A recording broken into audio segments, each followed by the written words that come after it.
Hey everybody, moment of inspiration here. John Perry, Lawncology situation. I'm standing here in beautiful Oahu and in kind of a unique place.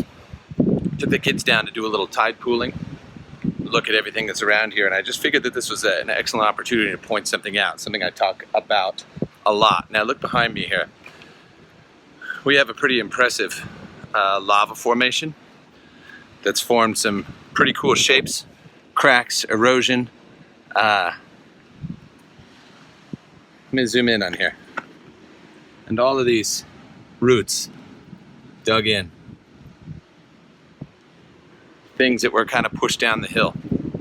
But what I'd like you to just sort of imagine here for a second, when we talk about surface area and aeration, this is kind of what it looks like when you are buried down microscopically staring at soil. These fissures and cracks, places where roots, nutrients can flow down. You can look right up here. See these layers, layers upon layers, where things can trickle and move and shift.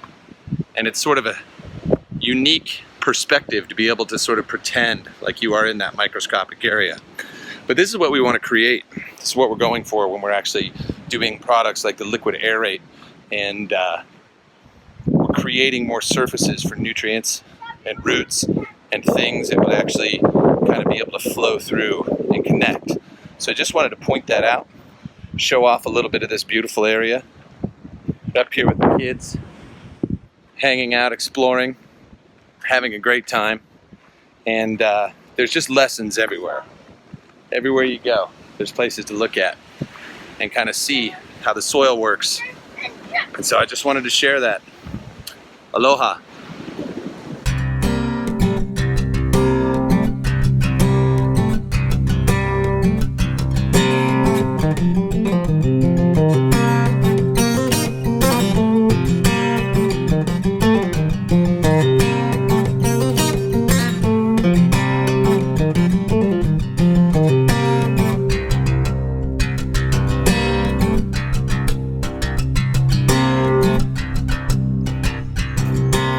Hey everybody, super special cocktail conversation this evening from beautiful North Shore of Hawaii. We are enjoying a very Hawaiian margarita. Aloha. Aloha. I have with me Mr. Sean Mundell. We have known each other for about, almost 8 years. More than that. I guess. Yeah, since the kids were babies. Pushing the 10 years, yeah. It's been like nearly a decade. Mm-hmm. What's very cool about this, now we were at the beach a good majority of the day. Kids are tired. Sunburns ensued. It was very wonderful. It is February, and it was 80 degrees today.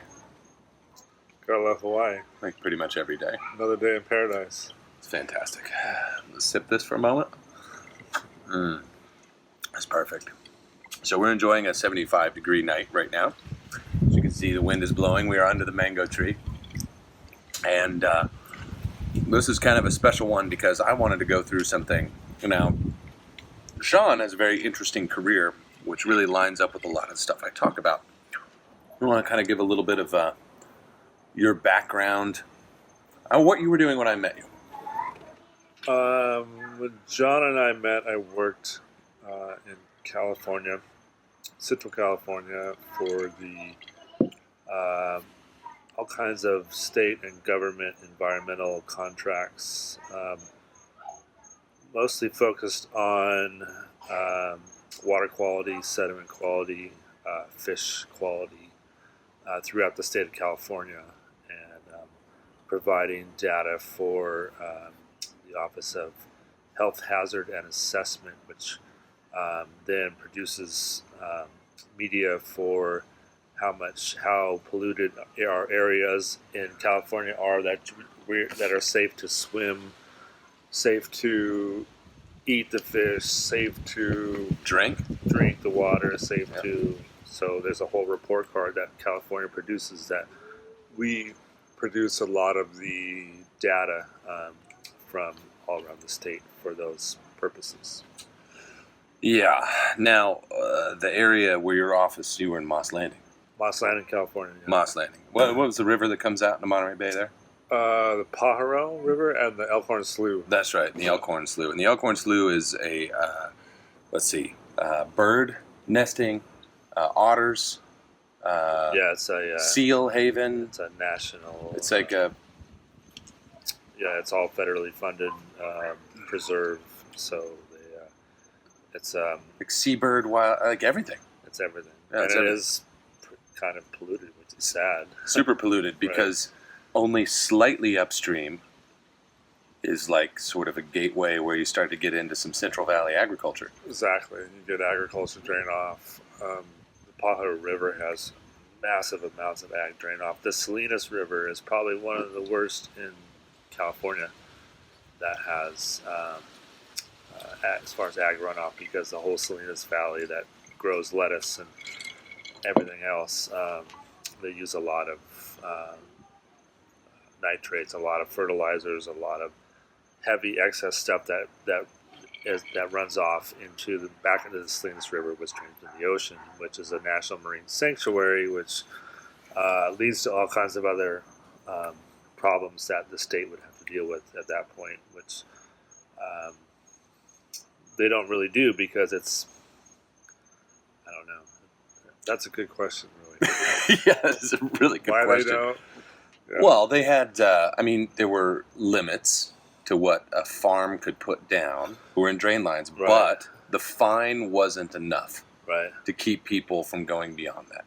Exactly. They have a ag waiver program that limits the amount of what farms can have effluent back into the rivers, back into the watersheds. So, and it's monitored pretty well, which California does have a lot of really great laws set up to monitor all this stuff, and they do produce a good amount of money to kind of keep it all, hopefully somewhat trending back towards positive, rehab and all kinds of other stuff. So that's what I learned in California, but now I live in Hawaii and I do a completely different job. It's totally different. Now, okay, so let's move into that. Well, actually, hold on, I'm going to back up just a second. So now, I know that where we lived, because I lived in the Santa Cruz area, Right. where Sean lived, where our kids grew up together. Grew up. I mean, they were like babies. That doesn't really count. They're not grown up by any means. A lot of organic farming. A lot of organic farming.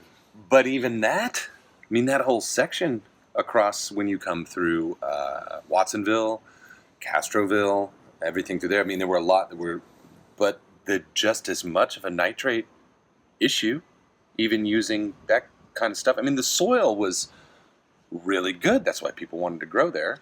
It's a nice loamy kind of mix, but it had to have been moving through to get into the Monterey Bay. There was bleaching even happening right there at Moss Landing. There was a change and there was a die-off. Was there a hypoxic zone like what we see in the Gulf? Did that happen there? There's bad algae blooms that Yeah. are happening because of it. Yeah, it's an issue.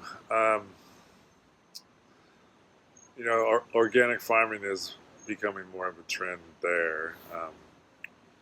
Hopefully, globally, it will produce the same thing because you don't need the amount of fertilizers and the amount of stuff that's used.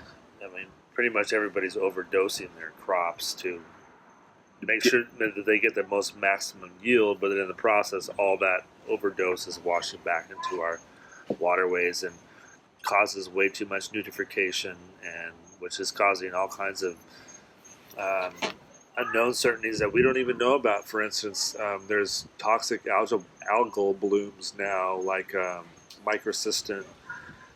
These algae that we knew existed, but we didn't know that they would thrive in certain areas that have too much nutrients, too much light, too much, of these factors that help them grow. And for instance, Right. now there's whole lakes, there's whole rivers, there's whole waterways where it looks like Slime pond. it's like green soup. Yeah. You know. can't get through it. Yeah, And then sucks all the oxygen so out. all the oxygen, Fish kills all die. the fish, And then it eutrophies faster.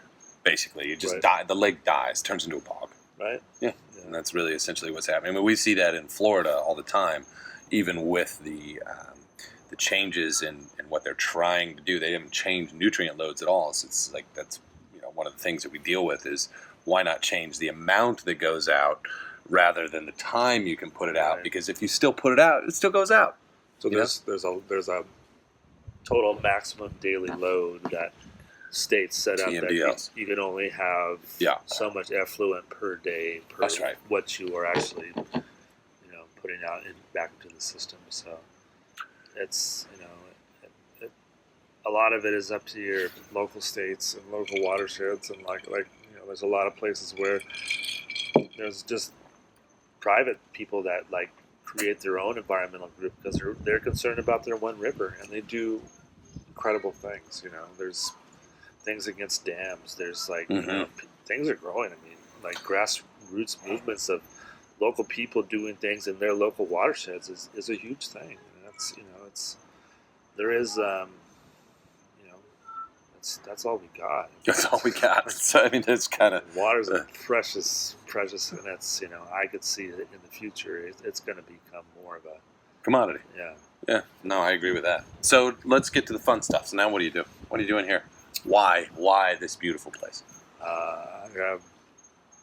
Through my knowledge and place where I worked, knowledge is power. I crewed other people that do more of a physical oceanography side of things, and we run and maintain a buoy called a Moby buoy, which is an optical buoy that measures ocean color, and it calibrates NASA satellites in our orbit that also measure ocean color. So we are a NOAA, NASA-funded federal buoy maintaining project that is off the coast of Lanai Island here in the Hawaiian Island chain that we replace 3 times a year to keep all the optical instruments in calibration and to update to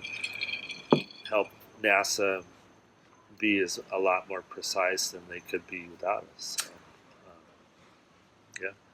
And you get maybe the opportunity to do that in other places? Maybe. Other places, they want to, NASA is interested in developing these buoys all over the rest of the world, especially they want to get some in the southern hemisphere. So the west coast of Australia, South America, South Africa, Norway has somewhat interested in developing their own off the coast of Norway. So it's great. I mean, NASA really loves that we can help their ocean color satellites be so precise. So it's helping everything everywhere around the world. So it's pretty freaking cool. It's pretty cool. I've gotten to see the buoy. It's very interesting. I may even show some pictures on here if I get permission. So last time I was here, I got to go take a tour of the lab and the warehouse. What do you call the room? It says circus tent. The circus tent. We have a big circus tent that we're constantly rebuilding one buoy as then we go replace it with the buoys that's out in the ocean right now. So we do that. We replace a buoy about every 4 months. So it's a constant process to break the old buoy down, rebuild it, go switch it out in the ocean, repeat the process. So it's been going on since '97, I believe. And it's ocean color is you can look it up on the web, just NASA ocean color, and it's what they're finding out about our health of our oceans is huge. I mean, you can relate it to color. It's amazing from all kinds of different variables that you can input into just color itself. So yeah, because it's like a massive spectrometer. Right. Yeah. So how deep is it? 60 feet? It's big. It's big. Yeah. It sinks down. The bottom of it's about 60 feet, and it probably sticks out about 15 feet above the ocean. It's huge. It's awesome. And it has all kinds of different optics measuring irradiance, radiance, color that's refracted back into the atmosphere, and that's from those wavelengths of color alone, we can learn a lot. So. Okay, that's very cool. I love that. That's like one of my favorite things. Okay, so for a moment, let's talk a little bit about this island here. It's one thing like I like to look at when I was here. I took some pictures of some clay soils that contain some, like, you could really see the ash in it. The areas where it turns from sand into clay, the pumice, the igneous rock that's around. I mean, the soil structure where we're sitting right now, just in the yard here, there's the clayish it's got a porosity because of all the carbon and the ash content, and plants grow fast. There's some papaya trees that are here that when I was here 6 months ago were 3 feet tall. They're about 8 or 10 feet tall and fully fruiting right now, and that's a very short time. It's a short time. So we've got like a super fertile soil. Maybe not everywhere. Fertile only to, which I've learned since I've lived here, to local stuff like papaya trees, like avocados, not more to what you would think about vegetables or what you would think about. Yes, the broken down igneous rock of Hawaii is full of all kinds of nutrients, but more for fruits, more for local stuff that grows here already, coconuts. Right. But it's also it's super acidic. There's a lot of iron, there's a lot of sulfur. So that means that the fruit is extra sweet. Right. That's the one kind of kicker about it, is you get this combination of the salts and you've got the sulfur, the acidification. So it kind of manages the water that goes up into these fruits and changes the taste considerably. So I love it. It's amazing. It's fantastic. It's Hawaii. It's Hawaii. What else? Where else is there like it? We're in the middle of the Pacific Ocean. It's isolated. It's a good place to be. It's a good place to be. So I don't know, unless you have any words of wisdom for everybody out there, would tell them, like, hey, this is what I would do if I lived on the mainland, moved to Hawaii. No, you wouldn't say that. You'd say stay away. I would buy more product from BioGreen than I would. Woo! Shameless plug. Cool. Actually, BioGreen donated a nice little liquid pack to me, and I use it on berries that were in not good soil. I use it on all kinds of stuff, and I was convinced it does a good job for pretty much, Yes, put it on stuff. I see the reason. That on a side note, I will, working in California, and a lot of golfers will hate me for saying this, but golf courses are a huge threat to California's not only water supply, to the effluent runoff from golf courses is just disgusting levels of nitrates, fertilizers that are they so overly fertilize golf courses to make them look that green, perfect green look, which I could understand for the sport, which you need to have a nice playing surface. But still, the runoff created from that, we've sampled numerous places in California. I could name one, for instance, Pebble Beach, that has the most beautiful golf courses in the world. Yeah, gorgeous. But they're perfect. You pay a price. I think don't quote me on this, but I know there's more than 10 golf courses in the city limits of Pebble Beach. Pebble Beach has creeks and streams that run through Pebble Beach. And Pebble Beach and all these golf courses drain into these creeks, and all these creeks go right into the ocean. Algae into the National Marine Sanctuary of the Monterey Bay. That's right. Which is kind of a critical. If you go to the effluent where these creeks come into the ocean and you look at the algae and you can study the algae, and there's thesis projects and there's people that do marine science on these stuff, that the toxic value of this algae, I understand it's not a huge area where it's going out into, but let alone it's a national marine sanctuary, to where sanctuaries are supposed to be blocked from all this stuff. So the city of Pebble Beach pays a small fine every month because they go beyond the levels of what they should be. It's the city of Pebble Beach, one of the richest cities probably in California. Yeah, right. Well, Carmel is right there. Everything is right there. Pacific Grove. They have no problem paying the fine to literally dump way too much excess fertilizers on the golf courses, which I don't agree with. If anyone's been to Carmel, or if anyone's been to the Monterey Bay, and you see how sensitive and how structural and how beautiful this environment is, and has, human so close to these different zones, different areas in California, that it's a tough line to where people recreation like to have fun.